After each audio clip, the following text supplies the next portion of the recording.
in the fridge. There might be some in the fridge. Oh, we're live. It says we're live. Can't lies. Oh, we have guests. John Van Stry is here. If you would like to keep, the hail off of us, donate here. Damn.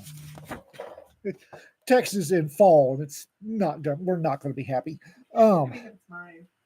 King Har's Coffee, if you like coffee. And speaking of, I believe that we kind of sort of half-ass have. Well, since we have multiple people in the chat talking about how they've bought it and are going to be reading it tonight. Tell people it'll be out the rest of the day, it'll actually find it here. So. And tinyurl.com, Among the Leaves tees for all your smart-ass t-shirt needs. If you buy from him, he's a friend. Let him know you heard about it here. We have John Van Stry in the studio, Blanket Fort. In the Blanket Fort. We have a John. Just to let y'all know, John has sent us the first manuscript of a novel we're going to publish. Technically not yet. This is the first manuscript. Oh, that's it. There you go. The There's formal nothing on that handoff. but the manuscript. Yay. That is the submission. Oh. and I Their hope editor had it before. I hope I never ever lose this feeling. The simple squee of getting a manuscript and to be entrusted with this. I hope I never lose this. This is such a great feeling. It is very exciting. Thank you, John. Thank you very much. It's I'm our looking first forward novel. to reading it so I can do the cover. It's our first novel. Yeah. The formal submission process is so complicated. So John Hollowell saying more wolfhounds, please. John, trust me, we're working on it. This is a novel set in his Wolfhounds universe. And correct me if I'm wrong. It's not following the main character. It's going to be a side character. This is a side character. This is a side story. Mm-hmm. Book 5 on Wolfhounds, by the way, hopefully will be finished by Thanksgiving. Now, this side story takes place about 2 years after the end of book 5. Okay. It's in a different place. It's not in the Empire of Solaria. It's in the Kingdom of, and I cannot remember how to pronounce the name. I haven't gone through it enough time. It's Greek. It's another system that has several planets. It's also a very old system, and it's ruled by a king. And this particular character, for reasons I'm not going to go into here, is growing up in this kingdom. And I don't really want to say too much more about that just yet. I want to leave all the blurbs and everything else to everyone else. Well, one of the things is that you just saw the manuscript handoff, and the release of the novel will be next year. We're not quick enough to have it out to you this year. Also, we have a lot of other work that we're doing. No, there's nothing going on. No, I'm not busy. For those of you who don't know John, this will not be the first or the last. This will not be the last. It grew a little in the telling. Yes, as these things do. There's going to be extra volumes. Darn. Hi, Gene. Knows. Not extra books from John Van Stry. It was No. only supposed to be 60,000 words. Well, even the first book isn't 60,000 words. Sure, John. Yep. We believe you. Yep. Yeah. Thank you, John. We I have a do problem. appreciate this. What can I say? And We we're do, Gene. very glad that you have this problem. We will enable this addiction. I'm so thrilled that our first novel ever will be a John Van Stry novel. I really am. I'm thrilled to have gotten picked for it. Believe me. It's like this was not something I could turn down. This was like, you want me to be first? Oh, yeah. I'm over this. So I just thinking about this the other day, John, because John and I have known each other for like how long? A long time. A long time. Thank you. John has the book. I shall take it home to Dee. First, I'll upload it to Makesweet. But like 25 years ago, what were we doing? We're just running around conventions having fun, right? Yep, and now look where we are. How did this happen? We met at a convention because I brought a cougar cup. Yes. I remember the cat. John was just extraneous. He was just kind of tacked onto the edge of that because it was a cat. So anyway, but here we are. Isn't it weird? So, I am learning that the very circles I'm in are so small. Mm-hmm. They really are. And now the manuscript is in responsible hands. AJ has us pegged already.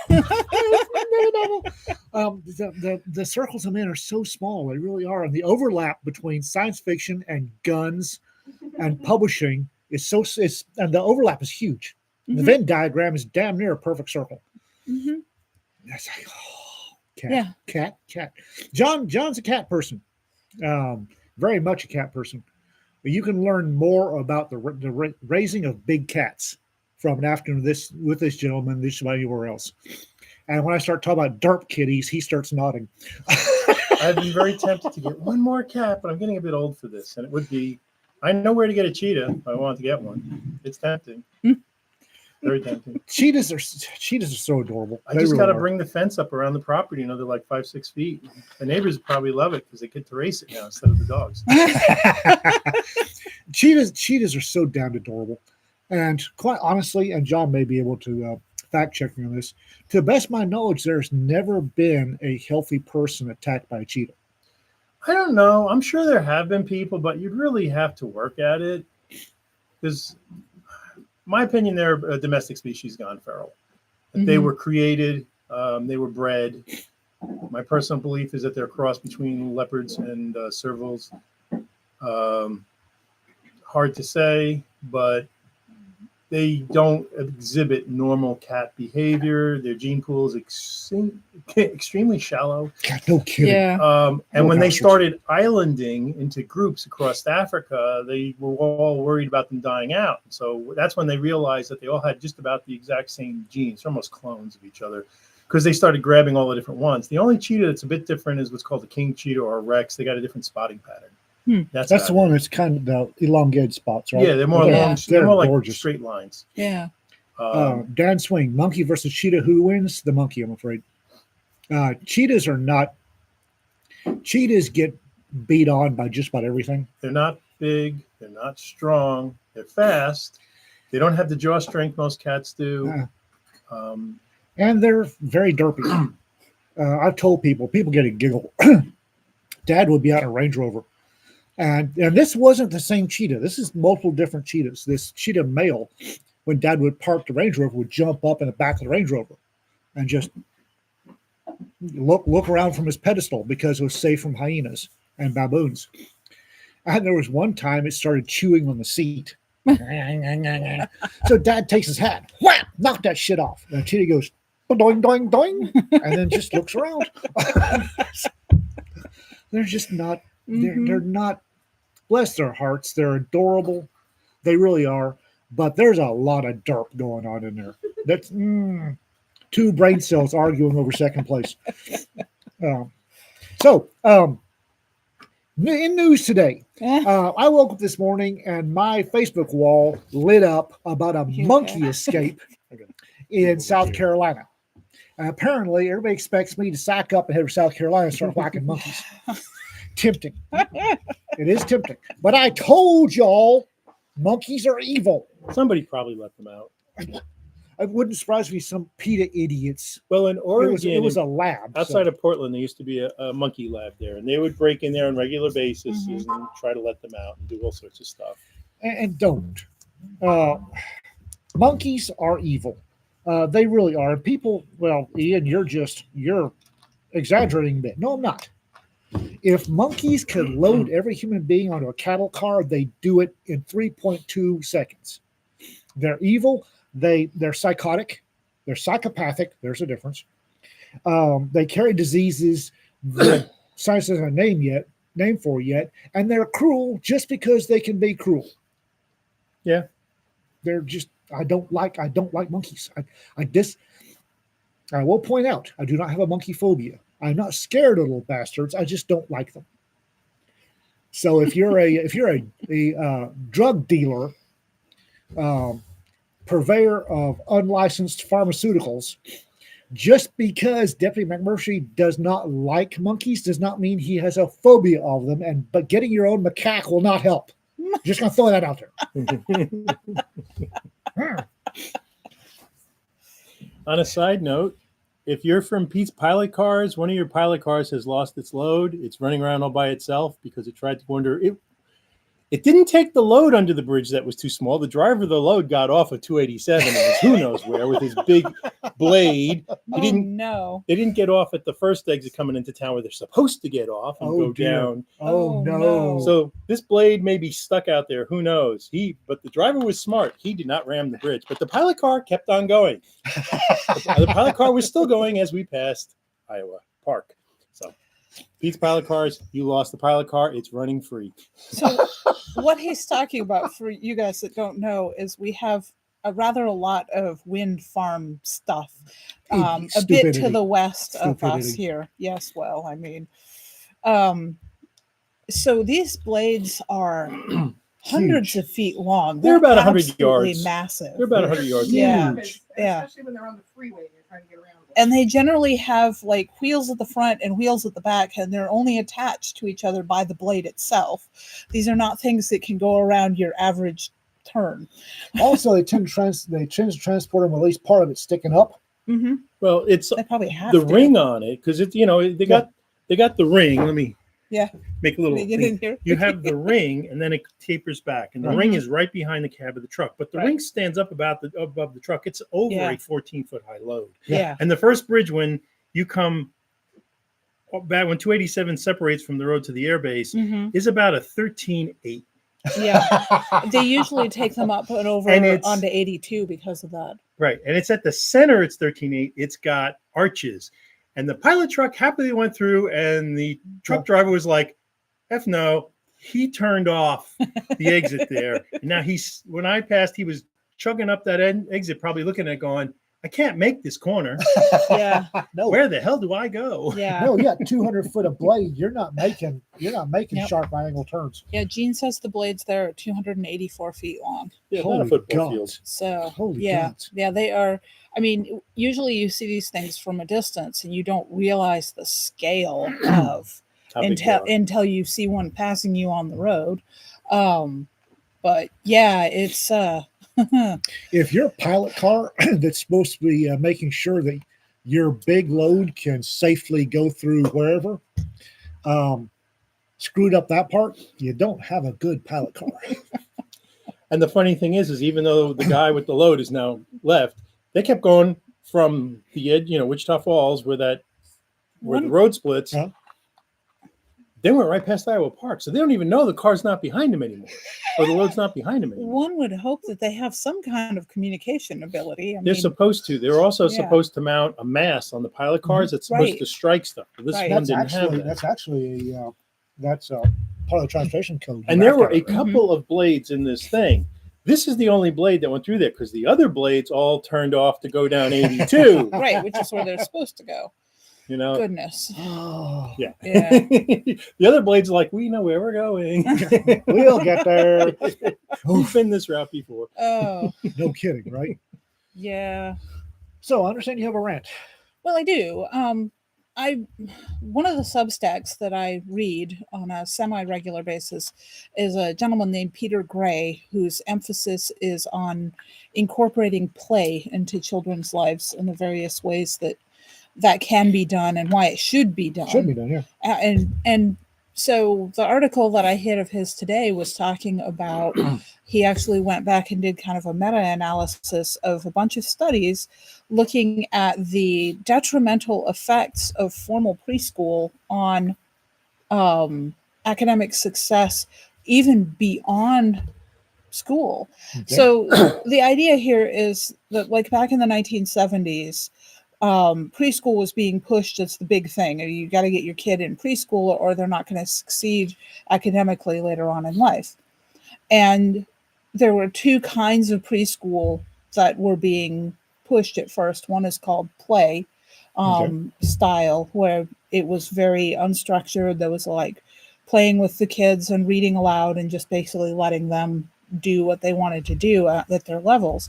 And the other was a structured formal preschool with 4 to 6 hours of expecting these kids to sit and actually do like lessons and worksheets and stuff, which in is preschool? in preschool. When I went to kindergarten, there were kids that showed up. And I Mhm. went to kindergarten, actually, I started, 66? Yeah. And there were kids that showed up and they had been to preschool and they knew Mhm. all the stuff already. It's Yeah. like, So where'd your childhood go? what Peter's looking Right. at is the fact that the kids that started out in these what were called directed instruction situations, they initially during the first couple of grades showed higher test scores, higher academic would. achievement. And then after that, the effects are enormous. They had like 50% more diagnoses of learning disabilities. And I think it was like almost 75% more basically causing trouble in school, having major behavioral issues in school. They hit the wall too early. Well, yeah, because they didn't learn, they didn't play. Yeah, and they you don't play. learn so much Just through socialize play. first in Right. preschool. And then Socialization. There's one program that followed these kids that were in these directed instructional schools, and then it followed up with them at age 15 and at age 23. And the 23-year-old effect shocked me because the 23-year-olds were far less likely to have gone into any kind of advanced education after high school. They were far more likely to have committed a crime and been imprisoned, and they were far more likely to have never been in any kind of a relationship, had a long-term committed relationship, like married and getting kids. And it's like, I knew that preschool was just generally a bad idea, but when you follow the knock-on effects of it, and then you look at how hard it was being pushed, and then you look at the state of our culture now, I mean, there's many variables that go into where we are now, but just this one of the road to hell paved with good intentions, and preschool looks like it was one of those. If you're gonna send your kids to preschool, well, not only do you need to make sure that your kid has time to be a kid, but you can't drop them in public school after that. You got to continue them through private school because they need that level of attention and they need a program and everything else. Because if you're gonna do it, you got to go. So I I think you actually hit would on it. would argue, and the whole other thing is, kids do not need formal structured education for the first several years of their life. Boys in particular No, boys don't. really should not be sitting in a classroom until they're like 8 years old. They really need that kinetic environment when they're young, that they get shoved into classrooms and expected to behave like girls. And I mean, it's like when my son was 7 and I got approached by one of his classmates' moms who was all worried because they were putting her son in remedial reading. And I'm like, don't worry about it. He'll develop just fine. He's a boy. He's doing this in a boy pace. And yeah, some boys, and I'm sure guys in here are going to say this, so they learned how to read really young. But I'm guessing you had parental support for that, and we're not being shoved into it. Not being forced to do it. Well, Yes. John's statement is the crux of the whole thing. Kids need time to be kids. Yes, they need play, and they need to be able to play with each other Do and have that kids still social get interaction. the hour-long recess at school No, anymore? they do Not not. as far as I know. Yeah, because when that was the other thing too. When I was in all the way through school, but in elementary school, I mean, when we were let out to recess, it was about a 10-acre playground. Mhm. It was huge, and then there were woods behind it, and there Yep. was no fence.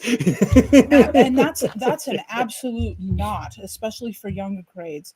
The recesses are brief. I think my kids got maybe 30 minutes. They're highly supervised. Highly structured. They're highly structured. And the kinetic element isn't there anymore. No, We had those playgrounds you could kill yourself Right, on, exactly. the monkey bars Yes. from hell. The monkey bars Oh. that are 10 feet up and over asphalt. Yep. Mhm. If you fall, it's a snap. You Yep. know how they kept this, or they tried to keep us from going into the forest? Three-fingered Louie lives there. Oh, basically, they told you German fairy tales to keep you out of the forest, Oh, like parents and adults have been doing since the medieval times. yes, Fairy tales were designed to keep kids out of the forest.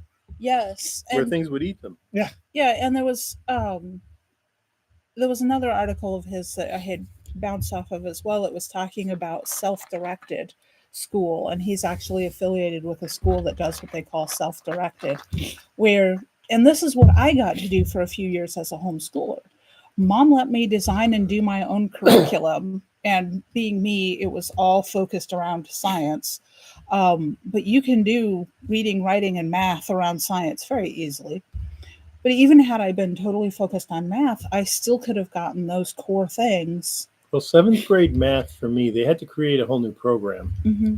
because I'm sitting there in 7th grade math, and the teacher goes, "You look bored." She takes me aside. I go, "I am bored. This is boring. It's stupid." She goes, "Oh, well, how many times are we going to do 5 polywogs plus 3 polywogs equals 8 polywogs? We did that for 6 years now. Yes. We're in junior high, and we're still Yes. doing this crap. This is stupid." So she goes, "Okay, you're on self-study. We'll give you the exam when you're ready." So I took the exam a couple months later for 7th grade math. Okay, we're not putting you in 8th grade math. We're putting you in 9th grade math. In New York State, math is on a Regents program system. It starts at 9th grade. 9th grade for me was trigonometry. But rather than just kick me up into the 9th grade classes, a year up, that we have to make a special program. We have to get all these people in, and suddenly I'm in, and it's a status thing for so many of these kids. So, yeah, within a year, I'm really back where I started from, just a year ahead. Yes, Yeah. now I'm learning about more interesting math, but we're catering to the slowest person, and I really don't give a damn. Well, Yeah. I've got to ask a question. Were they cater? Was it high status for the kids or high status for the kids' parents? Both. For some of the kids whined and screamed to get in it, Yeah. and some of the kids, because they had this other program called the Columbia Math Program, and I should have been putting that, but that only went to the rich families Yeah. kids. And those kids got Regents credits, and they got college credits, and they didn't have to take the Regents test, and they actually got the college AP credits. They got that just for competing it. Mhm. And it was all the rich kids' parents, and there were some very rich people in influential people in my neighborhood. I mean, the head of NBC his kids were in my school. I mean, there were a lot of very rich and famous people in this middle class area in New York, which is why I got involved with a lot of strange things growing up.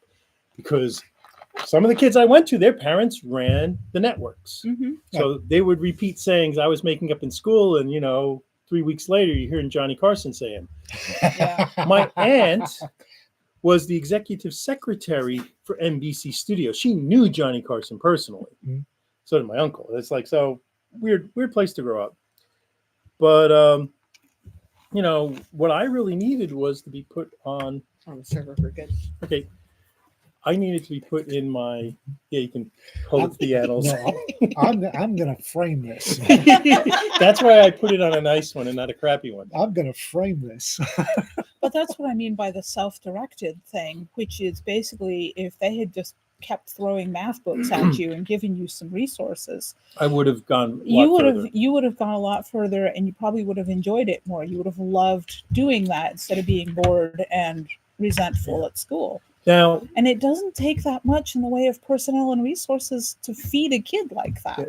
the science classes were very different because our science classes, the teachers were much more involved. I had a lot of fun in those, and I aced all those. But I know my math teacher, like the first math teacher I got, she hated boys. Yeah. Oh, Yeah. she downgraded me on every test. Yep. And then on the Regents test, I got the highest grade in the class, and I go up to her and go, "Mrs. Stoll, look, Mhm. I was one off a perfect score." She goes, "That's nice."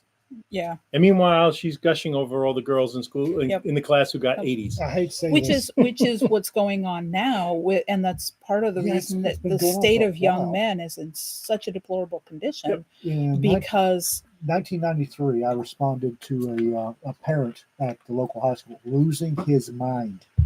And this is small town Texas up in Panhandle. And his boy had a 99% GPA was 99%. A girl with a 97 point something was going to be valedictorian. So this father asked the school, "Why my son's got a higher score? Why is he not valedictorian?" Because he's a boy. He can't be valedictorian. He's a boy. And this gentleman was losing his mind. And I can't say I blame him. yeah. No, but that's which kind of goes into the other article that came across my attention, and then it seemed like everybody else picked it up as well. Glenn Reynolds in his Substack was talking about Elon Musk and what the election is going to mean for Musk being able to actually do the science and the space exploration. And Glenn says in his thing that he expects within just a couple of years to see a space station, a base on the moon, and starting to mine the asteroids. And I'm like, this is the kind of thing that our young men need. Yeah, because Musk wants to launch in 2 years to Mars. He wants Yes. to start launching ships in 2 years, Yes. if not sooner, to Mars Yes. to start setting up this stuff. I might actually make it to an orbital. I might actually walk on an orbital habitat before I die. You know how And glorious that is. I mean, like, I have a 19-year-old son who's currently in the Navy, and I'm looking at all of this and going, this could potentially be a whole new frontier for my kid and a bunch of other kids out there, because boys need frontiers. They need to be able to explore and push the boundaries. I will say that boys do, for the most part, boys really need a frontier. Mm-hmm. But God honest truth, humanity does. Yes. There is I many, mean, specifically boys here, but I mean, girls do too, because I know I certainly wanted one. girls do. The girls that have not been, I don't want to say brainwashed, but it does kind of fit. The girls that have not been beaten into this is what you have to do, Yeah. which sticks with girls for some reason. And I don't know why. Girls tend to follow more than lead, a lot of them. So if you Mhm. put a mold, they'll fill it. Yeah. And if you drive them into it, because girls compete on a societal thing, Yes. and it's all about being in the society, where guys tend to go out more. Because you look at the way we evolved. The women made the food, they took care of the children, they took care of their homestead. The guys went out to get the food, Yeah. to defend the land, to Yeah. drive off the enemy, to pacify any beasts that were a threat. Yep. And it's just Well, and I mean, after a couple 100,000 years, it kind of sinks in. yeah, it does. And I mean, I was an odd female, and a lot of the ladies in our group tend to be odds. However, I'm very aware that the female role is the glue of the society. Yeah, people And- don't understand that. But there are as many women. Look at the American frontier. Mhm. American frontier, yeah, guys were out there, but it was pretty much built by the female half of the species. They were the one. Wichita So you- Falls is there because of women. Yeah, Because so they went. you'd- Apparently, they you'd went. Fuck get- it, we're not going any further. you'd get a man and a woman, generally rather young, because marriage happened very early then compared to what we think of as Yeah, teenagers. marriageable age. So you'd have a man and a woman that would take off with their very limited worldly possessions. They'd get what they were going. They would build a home out of whatever they could manage, whether that was a soddy, a dugout, adobe. I mean, talking about where we are in Texas or even further west. And then he would go off and do stuff, to hunting or herding the cattle, or have to go to work in town to make some money for the food stuffs. And she was there in this little tiny thing, probably pregnant and have toddlers, trying to make food happen and to keep the house safe so that he had someplace to come home to. And growing a garden around here is not easy, let me tell you. Yeah, and they all started out at subsistence level. Yeah. And the whole thing is you build up over time. Yeah. And that's Yep. all their And goal you is to had- build up over time. So you're not of subsistence, so you can raise a family. One of the really interesting studies I read as a child. I read a lot of scientific papers as a child because my tutor made us do it. Was a French study that posited that the men were out hunting the big stuff, the Mhm. mammoths, Mhm. but that the majority of food everybody ate was the rabbits and the squirrels and the possums and whatever the women were getting while they were gathering fruits and berries. Yeah, The, probably the snares women, and the stuff. women and the children. Yes, They- snares, deadfalls. There were small throwing sticks Mhm. that were, I don't know how they were set up for women to throw. I don't know that there's a difference, but the women were going out to gather fruit and veggies and were whacking Whatever they came across. squirrels and rabbits. And Mhm. majority of the food was a soup with squirrel and rabbit and veggies. And then every now and then the men would bring in a mammoth or something Yeah. big. Yay! But most of the time it was And it's not just the food when you bring in something big. It's all those material resources. You got the skin, you got the bones, you got the Mhm. sinew, you got Yep. so many material resources that you can make things out of that you need. There's a big house thing, and I don't think it was intended to house just one family, that was made out of the bones of something like 13 mammoths. Yeah. It is beautiful. I mean, it is really kind of amazing how this thing was constructed, because they've reconstructed it. I want to say Russia, but I'm not sure. It might just be somewhere up in Scandinavia.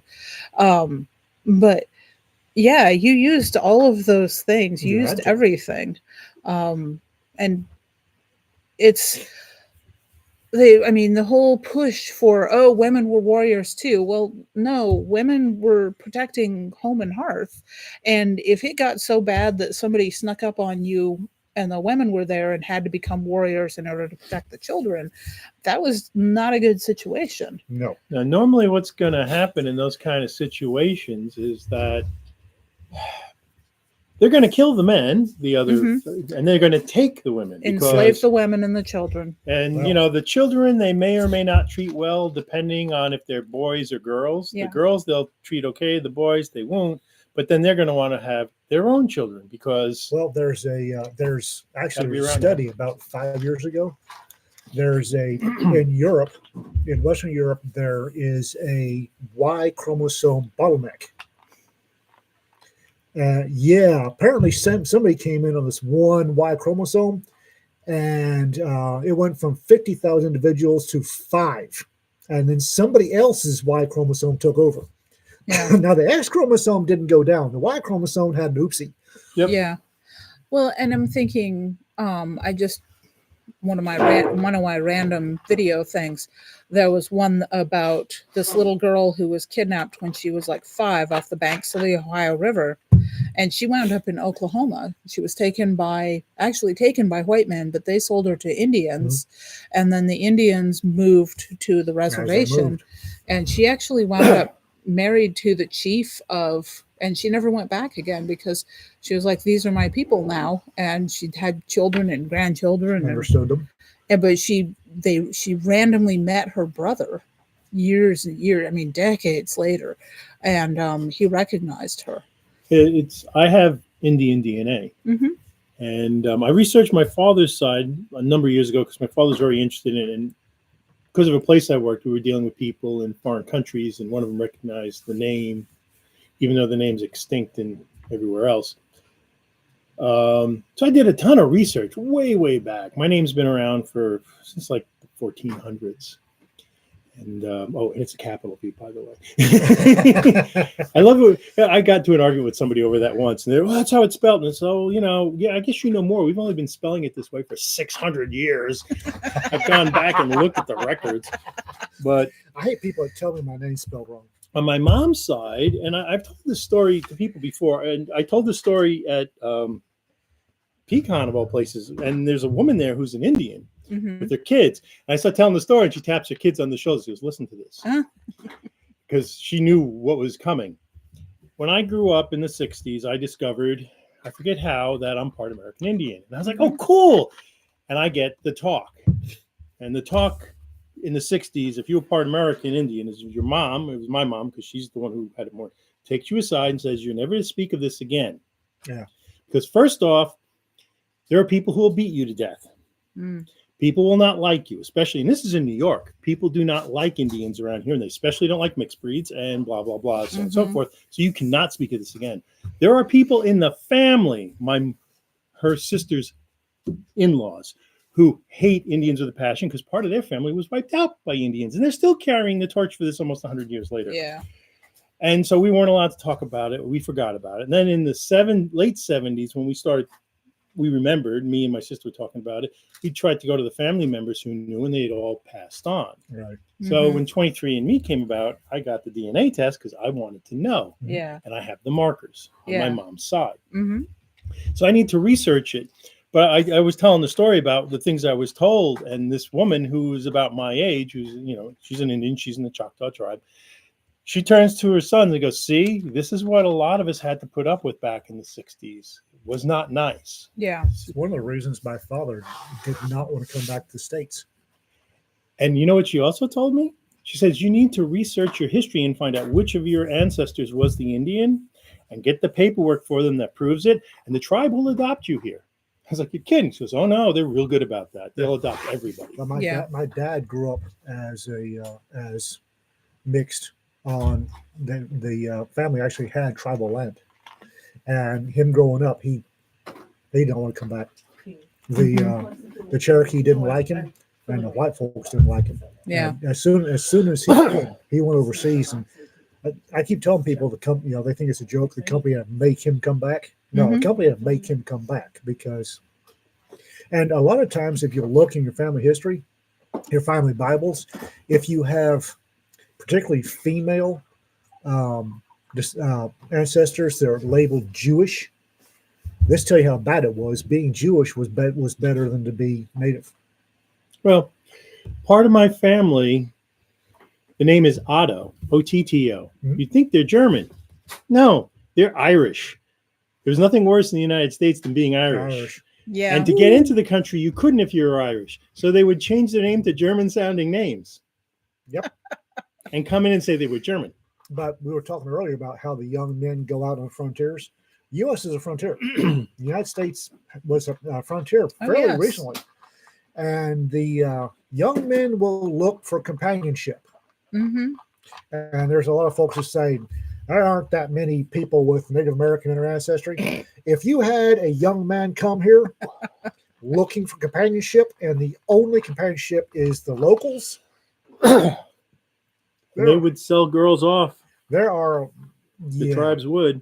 when you had a boatload of 100 and men if show you up. look at the story of Sacagawea, I mean, that's Yeah. what she was. Well, I used to, when I went to college, one of my friends, he had a forestry degree, found out couldn't get a job in it. And he went to a big school out in the Midwest. And they used to, in forestry, if there's a forest fire, they haul the forestry students off. And he'd go on the res, Mhm. because on the res, it was cheap alcohol, cheap cigarettes, cheap everything. And he goes, you'd be surprised how many of the Indians would set you up with their sister. Yeah. They thought nothing of it. And the comment in the chat, as bad as the U.S. was to the Native people, I understand Canada was much worse. Yes, that is Parts of correct. it were, parts of it weren't. It's a mixed bag. They Yeah. they did some things that, I mean, the U.S. gets scolded for stuff that they did, and rightly so. I mean, the Indian Affairs people were not good, but Canada was, some of the stuff they did was On the really gripping bad. hand, on the other hand, and I hate to say this, it sounds cruel, they lost. Some when lost. you lose, you take it in the neck. Some lost, some didn't. The Natchez, they didn't lose. When you lose, sorry, historically speaking, the Yeah. loser doesn't have it real well. well. But I mean, Jesse Barrett's pointing out the Indian schools were brutal up there, and yeah, that's actually what I'm talking They about. were, but it turns out the mass graves. That was a myth. Probably, yeah. No, those are a myth, but Yeah. but those kids were badly treated. Oh, they were definitely badly treated. So- Well, Cajuns were badly treated. Yes. Yeah. Folks, Oh, yeah. folks get badly treated all the time. Yeah, when the Oh. Acadians got driven out and made to come down here, what led to Cajuns being a thing was because of Canada. Yeah, they got kicked out of France. They got kicked out of Canada. I used to work with a guy back when I was in college who was Cajun, and he was more Cajun than Jim. Okay, he was far more Cajun than Jim. And his sister's there, and I go, "What's the story with the Cajuns?" He goes, "Well, basically, the Cajuns are the N-word of France." Yeah, And he said, "We were not." And he tells you, "Oh yes, we are." And he goes through the whole history of Yeah, it Cajuns. started with the Huguenots, didn't it? Well, I the don't Cajuns are remember, but Catholic. it goes back. And I think Yeah, Huguenots, Huguenots were Protestant. That's why I'm They were like, and Catholic. I think they won. Don't get me. Don't. This is not my area of expertise, but that's not all. The Catholics got the hell out, and they went to Canada and got turfed out of Canada and got pretty much would move, get beaten, get moved, get beaten, and Mhm. down They got turfed all the way down to New Orleans, which nobody wanted. down to Louisiana. swamps, Swamp, Louisiana. They went to the Yeah. swamps, Louisiana. yeah, Because- and I was like, I'm not sure because I know the Huguenots were absolutely slaughtered. France did awful things to them, so I wasn't sure if there was a connection there. But I mean, this is how the Plymouth Rock came into being. It was a religious sect that was fleeing persecution in England and came to the United States. And I'm not saying they were good, bad, or indifferent because they were strange. That was why they got turfed out of England because they were strange. Well, and the entire history of the U.S. is people getting turfed hmm because the folks that came here to be Americans, by and large, were the ones that were either they were rabble rousers, They didn't fit in. they didn't fit in, The Quakers. and Rich Carl would tell the Appalachians, who are Gaelic descent, Yeah. is because the clearances in Scotland and Ireland, hmm they basically had to get out. And The Highlanders came and found the Highlands. My, Yep, the my back family's passed. On my mom's side, we've been here for over 300 years. Because one of our ancestors came here because they were a duke and they had a land grant. When their wife died, they came here and remarried. But I mean, we got a lot of Irish ancestors. There's lots of stories there. You know, my father's side, they came over because they were cabinet makers and there was woodwork here. Mhm. You know, that's I think where I get my need to make things, physical things, is from that because it goes way back. But I mean, when I lived in Oregon, because you got to understand, Portland was mostly settled by criminals. hmm Most of the people in Oregon are criminals or criminal descent, and Portland was definitely all those people. And one of the guys I used to know, the story of his family was his ancestor got into a duel with the Duke's son, killed the Duke, and then he walked down to the port and got on the next ship leaving, Yes. and he came to America. Yep. Because he knew Yep. he killed the Duke's son, he was dead. Yeah. And that's how they came here. Well, that's the same thing after clearances in Scotland after the Scottish revolt against the English throne. It was get the hell out Mhm. or get the hell out. My family, my great grandmother, Clara Vanderburg, was one of the first white women on the Oregon coast. She came up the coast on the beaches on a stagecoach from California, but the family had gone out there, two brothers. One went overland and the other one went by sea, but down around the Cape. And they settled in Oregon very early, but that's because my mom's side of the family has always had itchy feet and they've always been pushing the boundaries, pushing the frontiers. That's why we wound up in Alaska. It's where my mom's family wound up, was in Alaska, because that was the last frontier, which is why I get so excited about the whole space thing and the Wow. possibility of a new frontier. And for a lot of us, we Because- always just went where the work was. Yeah. And then there's people that go where the work is, and frontiers always have lots of work. Lots of work. They need labor. And then there's also the people that, and I'm descended from this, that just want to see what's over the next hill. And that was a lot of Highlanders. Yes. They got to the U.S. looked around and said, "This is flat." And they went inland until they found the highlands that they were familiar Well, to. and they got to Appalachia, and then they went into Oh, the look. Ozarks, This is- and yeah. and they kept doing Norwegians that. went to Alaska. The Minnesota. the Norwegians started Nova in Scotia, Minnesota because my great grandma Lily Too came warm. in 1893. It was too warm, and then they went to Alaska. One of my uncles retired from Alaska to Michigan. And if you if you look now clearly, you can see the same John was talking earlier about going where work was. You can actually see that migration pattern now. People in Texas moving here, going for work. I'm not talking the south of the border folks. I'm talking Californians Oh yeah, are moving here because this is where the work is. I moved here because I got a job here, and I was looking in a bunch of different places. And Texas, I mean, I'm glad I did, and there was a reason I was looking hard in Texas. But I got a job down in the Metro Mess because there are a lot of jobs down in the Metro Mess. I just wanted to be out in the country. I didn't want anyone complaining about my hobbies like the guns and other stuff, because I was at the point I could work from anywhere. Mhm. I tried going back to Oregon and I was gravely disappointed. Yeah. I'm so sorry. It's the most beautiful place in this country, if not the world, and Mhm. idiots are now running it. And Yep. so Overrun came here. by loads.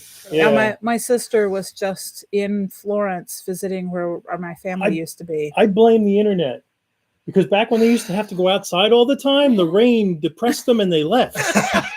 Now they don't go outside anymore, so the rain is no longer able to do its job of keeping those people away. Oh. They stick around. It's really annoying. Yeah, somebody sent me a job lead, but it's an on-site job based near Seattle. And actually, really near where both of my sisters were born. Yeah.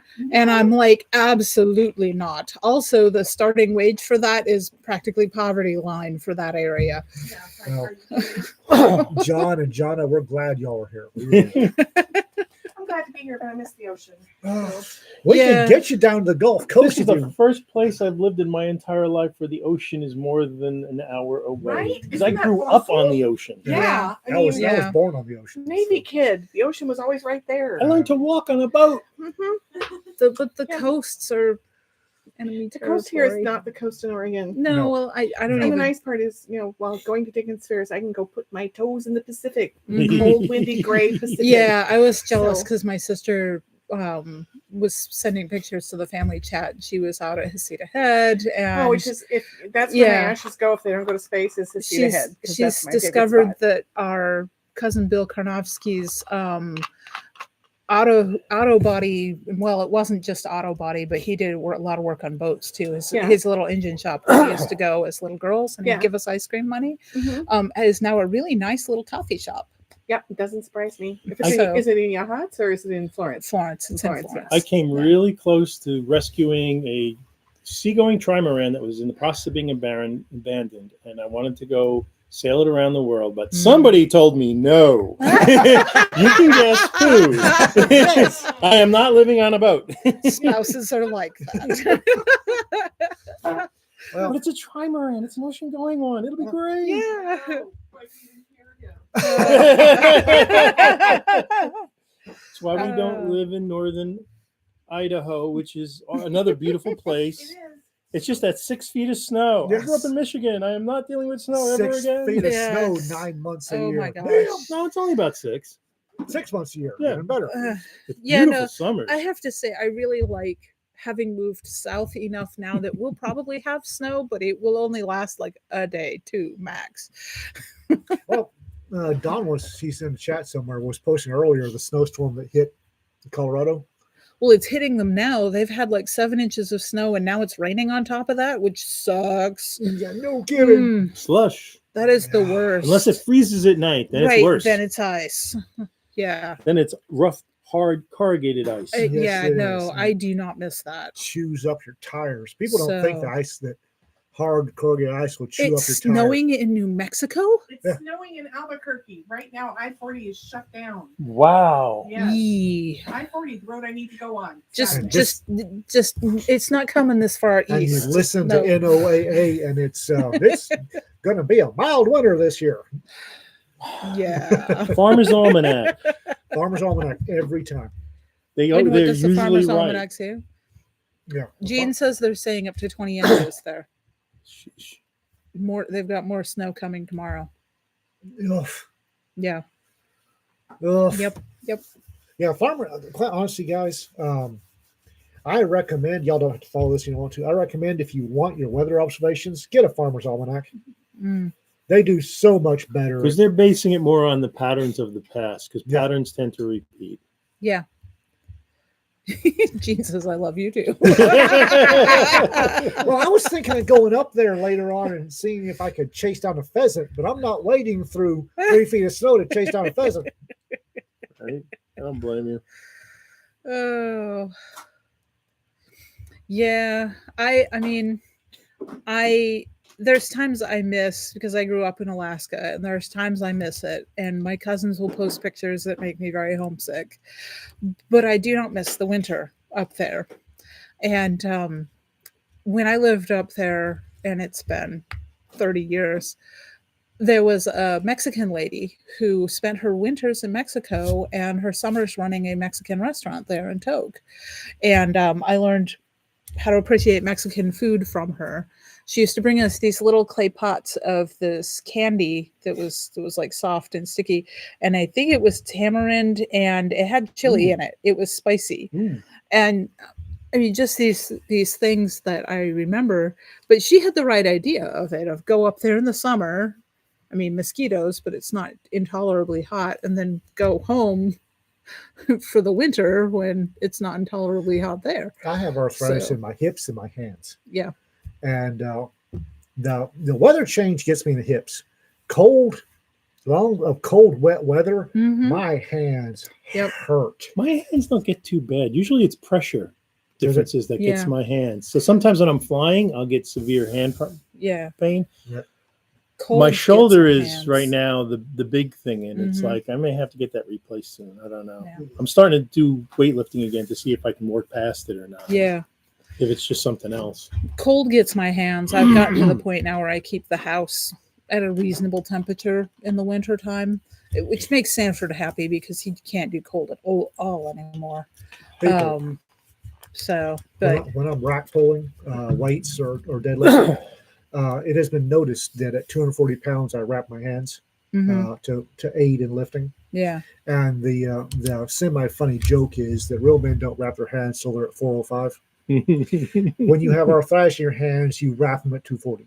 Yep. Because it just, I can hang on the bar, it just hurts. okay. Matt Skaggs says Alaska snow shoveling, runs away shaking my head. It depends on the part of Alaska.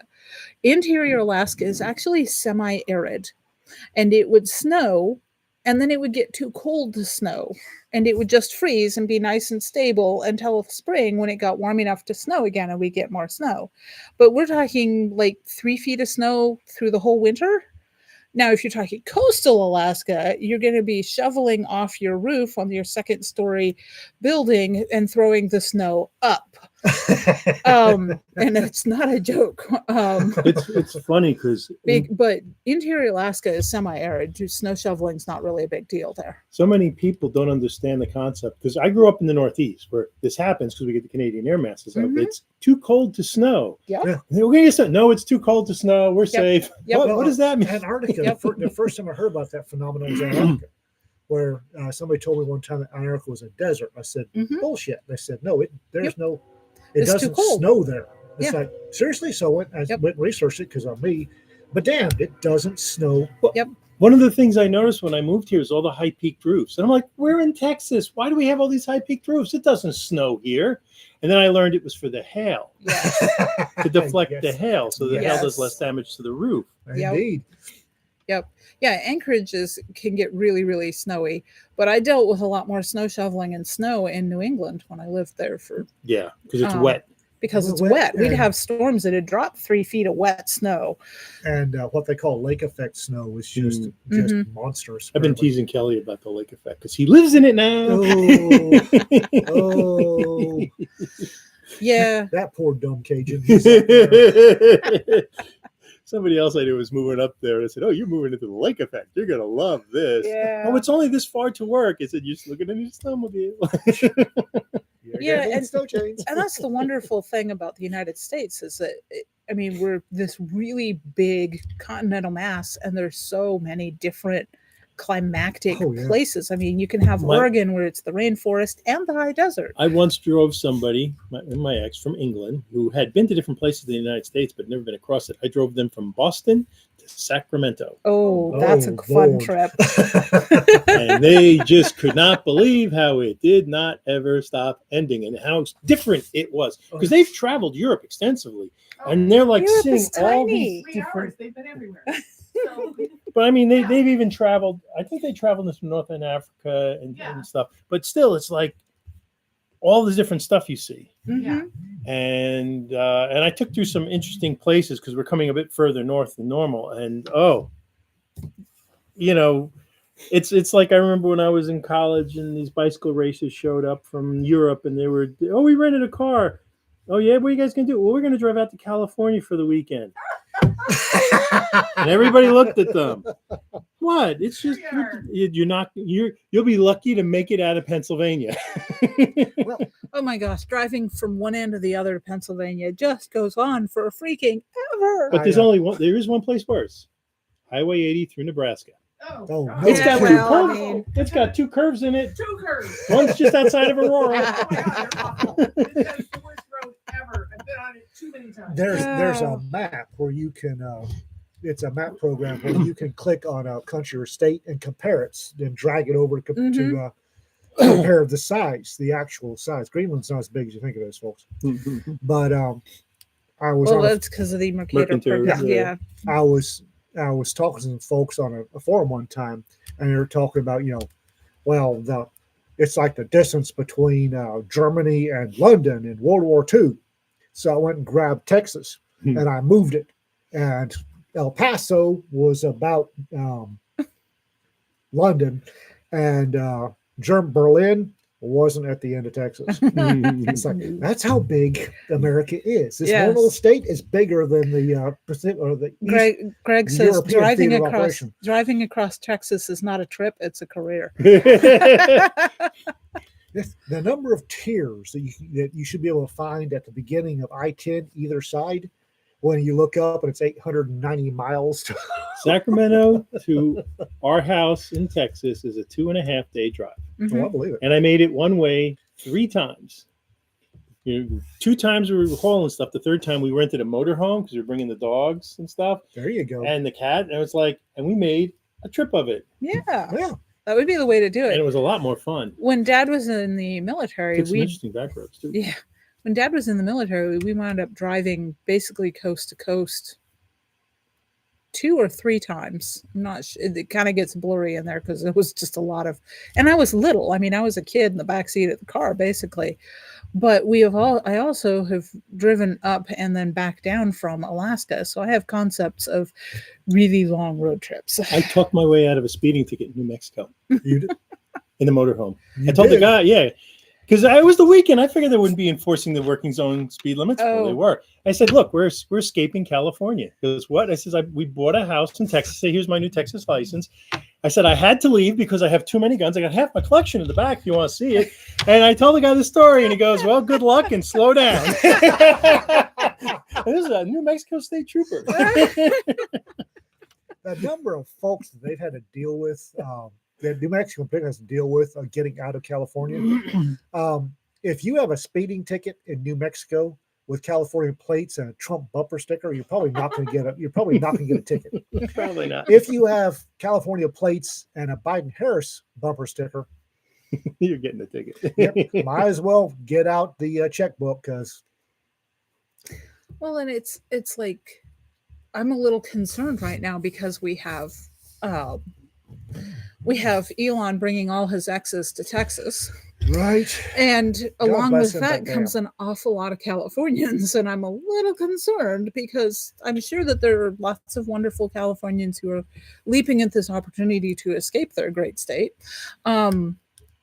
But there are a lot that are going to come here and want to turn it into a They're repetition. bringing their stupid ideas. I think for the smarter ones, the people who actually do the work, Right, right. I don't think they're going to have necessarily a problem with things here because they're the people who do the work. Right. Yeah. And I think they're going to assimilate fairly well. It's the people who don't do the work you got to watch out for. Yeah. And he fired a lot. Yeah. Yeah. Well, that's the Austin. Everybody knows that Austin, Texas is known for barbecue, right? There are more barbecue It's joints. not what it's known for. Among other things. Among other things. Well, we're getting there. There are more barbecue joints in Austin. And barbecue is an outdoor, slow process. It's a religion in Austin. Oh, no kidding, right? Well, Texas. And South, for that matter. The different churches of barbecue. And I've been to them all, and they're all delicious. If you want to see a religious debate, discuss Texas barbecue and Kansas City barbecue. Oh, yeah. Woo! Oh, yeah. But okay, all these Californians are moving to Austin, and one of the first things they tried about 10 years ago was banning outdoor cooking. Because they didn't like the smell Right, Smoke. and the yeah, smoke. the particulate sizes. Yeah. It wasn't so much a ban, was you had to make sure that your outdoor smoker filtered out anything larger than X number of microns. And it's like you move to Austin, and the first thing you're going to do is try to ban smoking meat. That and didn't go over well. It at didn't all. work, but it doesn't mean they stopped. Ugh. Yeah, some people just don't have a clue. Texas Yeah. didn't used to have HOAs But until California I started have here. noticed a lot of these There are an awful people lot of them in the are Dallas going area. back to California Yes. or other places. So they are leaving because they realize that they can't change things and they're not welcome here. Yeah. And I Yeah, don't- but in They're the off the in the ground meantime, but I love them. Yeah. in but the if they're meantime, not- they're driving house prices up, and I know when I was initially house shopping and I was looking down in DFW because I thought I needed to be down there for work, there were a lot of HOAs. Yeah, It was I will- actually difficult to I find have a a house feeling that house wasn't in. prices are about to turf Yeah, you're not kidding. I hope so. because you're not going to have all the policies that the Harris Biden administration was forcing them up with. Parasite? Yeah. Yeah.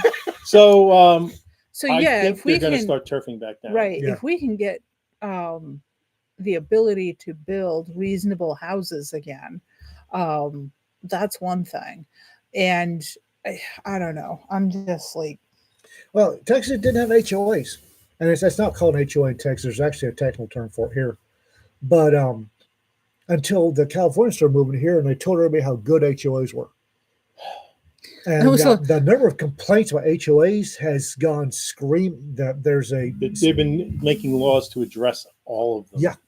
there's actually a Texas state level bureaucracy that handles HOA complaints. And you file it, Yep. and they're just, if we're lucky, they're about to snub off a whole bunch of HOAs, take a lot of their power away from them, because there's the number of investigations that are founded about the stupidity these folks are doing.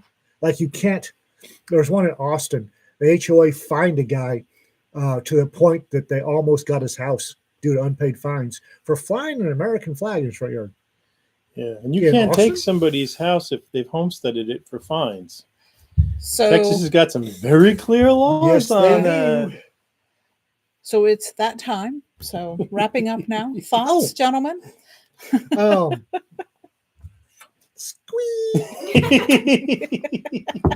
I hope I never. I honestly hope I never lose this feeling of getting a brand new novel that we are going to publish, that somebody's entrusted to us. I hope I never lose this feeling. I really don't. That's why I showed up. 'Cause And I knew I- he'd like it. Thank you, John. Thank you so very much. And Thanks seriously, for the I'm offer. Thanks for gonna the frame this. opportunity. going to frame this and hang it on the wall. Our very first novel. It'll be this little zip drive. All right, folks, keep an eye open. Coffee Capers is coming soon. Allegedly.